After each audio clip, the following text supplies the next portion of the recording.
Marc Dissal, après l'incroyable succès de Kickboxer, avait Hollywood à ses pieds. En tant que réalisateur, il a décidé d'enchaîner avec un film sur le Kenpo. Sans son acteur fétiche, JCVD, il va se tourner vers un charismatique karatéka appelé Jeff Speakman. Aujourd'hui, à revue de 1991, réalisé par Marc Dissal, mettant en vedette Jeff Speakman, L'arme parfaite. Et ça commence maintenant.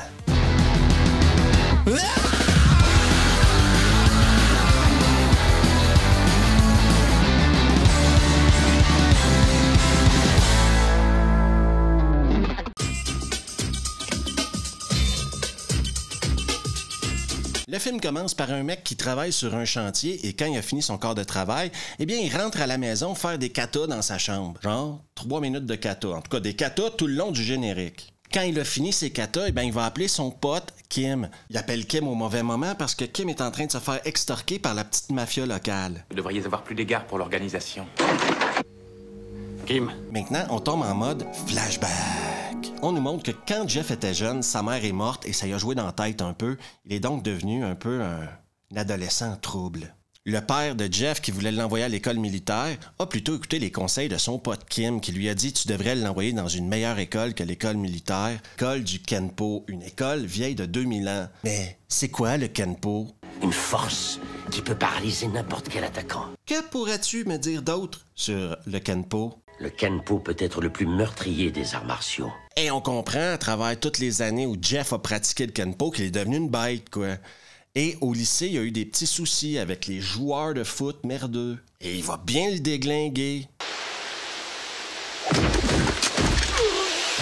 Et ça va mettre son père en colère, qui va lui dire « Non, tu ne peux plus rester, tu es une mauvaise influence sur ton petit frère, tu ne fais que m'apporter des problèmes. Va-t'en, Jeff, quitte la famille. » C'est vachement nébuleux, mais c'était une autre époque. Ça passe quand même. Je veux que tu quittes la maison, parce qu'un jour, tu vas sûrement tuer quelqu'un et je voudrais pas qu'Adam voie ça. Avant de quitter la ville, son sensei va lui parler du tigre et du dragon. Et il y a une petite bague, sur le dessus, t'as un tigre, et dessous, t'as un dragon. Ou si tu la tournes comme ça, dessus, t'as un dragon, et dessous, t'as un tigre. Il a reçu cette bague-là quand il a eu sa ceinture noire. C'est pour lui rappeler la dualité entre le tigre et le dragon. Le tigre, il est agressif, le dragon est intelligent. Le dragon a toujours le choix.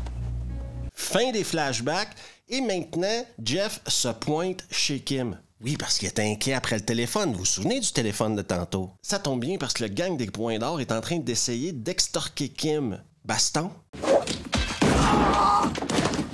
Qu'est-ce qui se passe? Et le gang des Points d'Or, c'est pas le genre d'organisation qui accepte les erreurs. Le chef des Points d'Or envoie Sub-Zero régler le problème.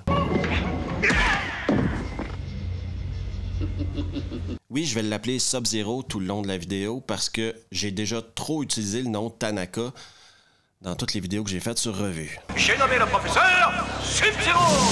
Alors que Jeff se balade dans les rues de son enfance, Sub-Zero va rendre visite à Kim. Mauvaise nouvelle pour tout le monde, il va laisser sa marque de commerce, une petite fleur, ce qui veut dire qu'il l'a tué. Oh non. Alors qu'il courait derrière la bagnole de Sub-Zero, il y a 4 glandus qui vont avoir la très mauvaise idée de le faire chier et d'essayer d'y voler son pognon. Baston. Alors venez le prendre! Quand les flics se pointent à l'appartement de Kim, surprise, surprise, c'est son frère qui est en charge de l'enquête. Apparemment, ça fait longtemps qu'ils se sont pas vus et les relations ne sont pas au beau fixe. Hein? En tous les cas, tu ne peux pas régler tes comptes tout seul. Et si jamais tu essaies que tu sois mon frère ou non, tu auras affaire à moi. Jeff, lui, va décider de prendre les choses en main, OK? Un raisonnement logique à l'époque. Dans les années 90, les flics n'avaient pas le taux de réussite d'aujourd'hui, hein? Donc, les mecs comme Jeff, qui avaient cette capacité-là et des connaissances en Kenpo, devaient parfois se faire justice eux-mêmes. Premier stop, un fitness coréen. Question d'avoir des informations, Jeff a décidé de faire un petit 3 contre 1 facile. Je vous prends tous les 3. T'es sérieux? Ouais. Faut avouer que Jeff a de super combos, un de moins. Et 2 de moins. La baston se termine bien sûr avec 3 victoires décisives de Jeff et ils vont lui donner l'information qu'il cherche. Ils vont lui dire où traînent les mecs des Points d'Or. CrossFit Club, c'est là qu'il traîne, comme tous les autres. Salut toi qui regarde une vidéo avec Jeff Speakman, un grand oublié de la chaîne Revue. J'espère que tu apprécies ce que tu vois et j'espère que tu passes un bon moment. Et si c'est le cas, pourquoi ne pas t'abonner juste ici, laisser un pouce bleu, un message. Et on retourne maintenant à l'arme parfaite. Funérailles de Kim, on va voir le père de Jeff, le frère de Jeff. Et il y a quand même une ambiance un peu glaciale, je trouve. Hein? Il n'y a pas beaucoup d'affection dans une famille si petite que ça, quoi.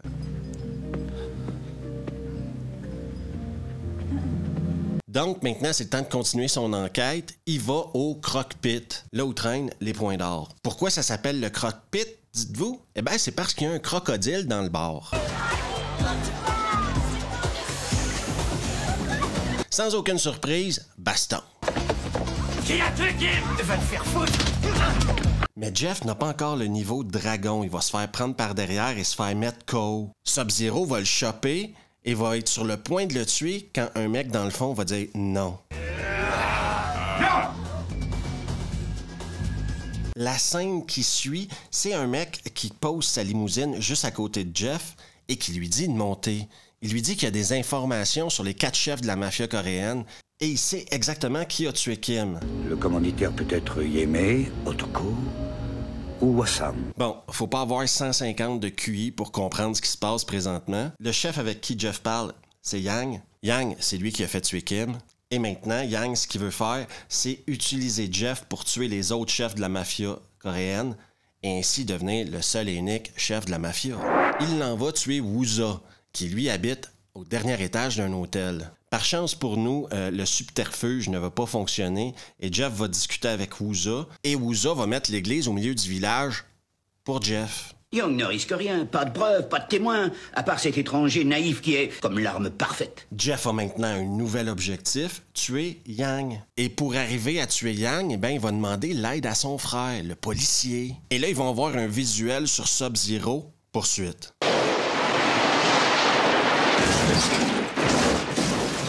Sub-Zero, il est hyper balèze, OK?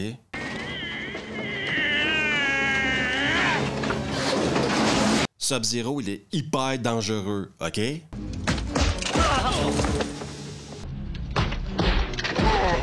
Le frère de Jeff va sortir le taser, le truc qui envoie un choc électrique, et en envoyer 2 coups bien dans le ventre ici de Sub-Zero, et Sub-Zero va finir par tomber. Sauf que essayer d'arrêter Sub-Zero, c'est compliqué, parce que le mec, il est balèze. Mieux vaut le tuer que le prendre prisonnier, parce que si tu le prends prisonnier, il y a des choses comme ça qui peuvent arriver.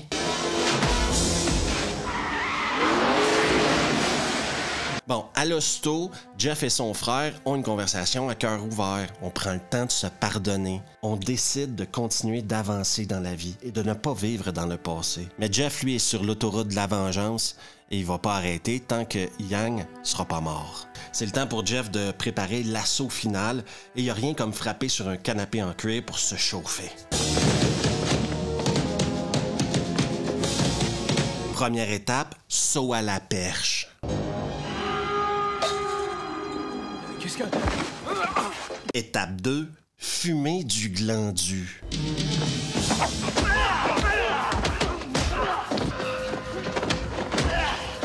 Troisième étape, sortir les bâtons.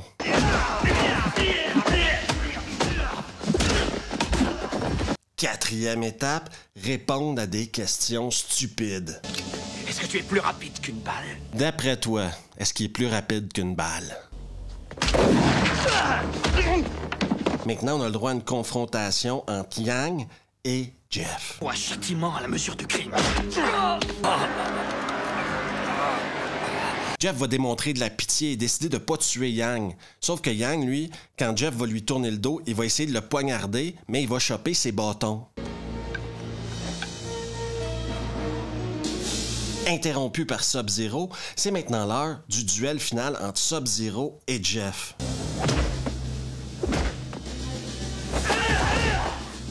Et là, Sub-Zero, il va comme sortir sa ceinture à un moment donné, et au bout de sa ceinture, il y a comme une lame. Et là, il va se la péter en faisant tourner sa ceinture. Dieu à la vie. Et même Jeff va choper la ceinture et se la péter lui aussi. Et à un certain point, on va lancer la ceinture dans une grosse, énorme bonbonne de propane. Quand Tanaka va tirer sur sa ceinture, eh bien, ça va faire envoyer le propane dans sa gueule. Jeff va sauter par terre, choper un petit bout de chaîne qui traînait, lancer le bout de chaîne sur le truc de propane, ça va créer une étincelle. J'ai pas besoin de vous dire ce qui arrive dans un film quand il y a du propane et une étincelle. Jeff va rendre Yang, mais prisonnier aux flics. Il ne l'a pas tué. Et c'est ce qui fait de lui maintenant un dragon. Il est rendu plus loin que juste un tigre. Et c'est la fin de L'arme parfaite.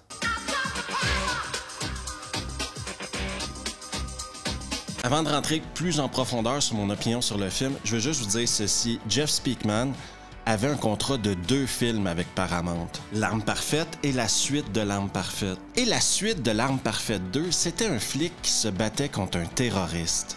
Le scénario de L'arme parfaite 2 est devenu, en 1994, Speed. Dieu seul sait la carrière que Jeff Speakman aurait eue s'il aurait eu le rôle de Keanu Reeves dans Speed, mais on peut imaginer qu'il n'aurait pas passé sa carrière à faire des directs ou DVD. Marc Dissalé a seulement réalisé 2 films. Oui, il a travaillé en tant que producteur sur plusieurs films de Jean-Claude Van Damme, mais il n'a réalisé que 2 films, Kickboxer et L'arme parfaite.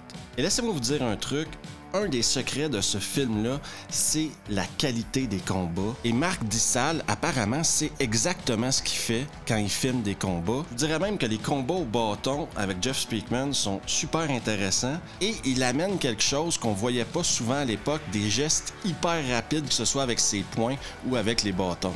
Bien sûr, il n'a pas la puissance de l'aïkido ou le flex de Van Damme, mais Jeff Speakman est quand même extrêmement crédible en tant que combattant. Quand tu le regardes se battre, tu y crois, quoi. L'arme parfaite n'est pas un anard, là. Je vous dis tout de suite, ce n'est pas un anard. Déjà, il y a une certaine structure dans l'histoire, donc t'as un début, un milieu, une fin qui est compréhensible.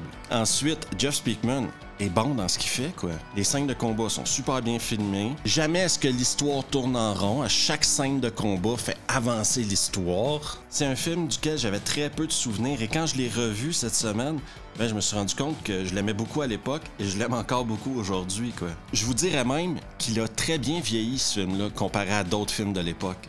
Et bien sûr, certains diront tous les Asiatiques ne sont pas coréens, mais à l'époque, quand ils faisaient des films, une semaine, ces mecs-là jouaient des Japonais, la semaine d'après, ils jouaient des Coréens, la semaine d'après, ils jouaient des Vietnamiens. L'époque était comme ça. On fera pas de cas non plus. Ceux et celles qui ne l'ont pas vu, je vous le conseille, pour toutes les raisons que je vous ai nommées, vous allez passer un super bon moment, et en plus, le film dure 1h20, je crois. C'est vraiment 80 minutes de plaisir, donc si vous ne l'avez pas vu, allez-y, gâtez-vous. Allez écouter L'arme parfaite et passez un bon moment.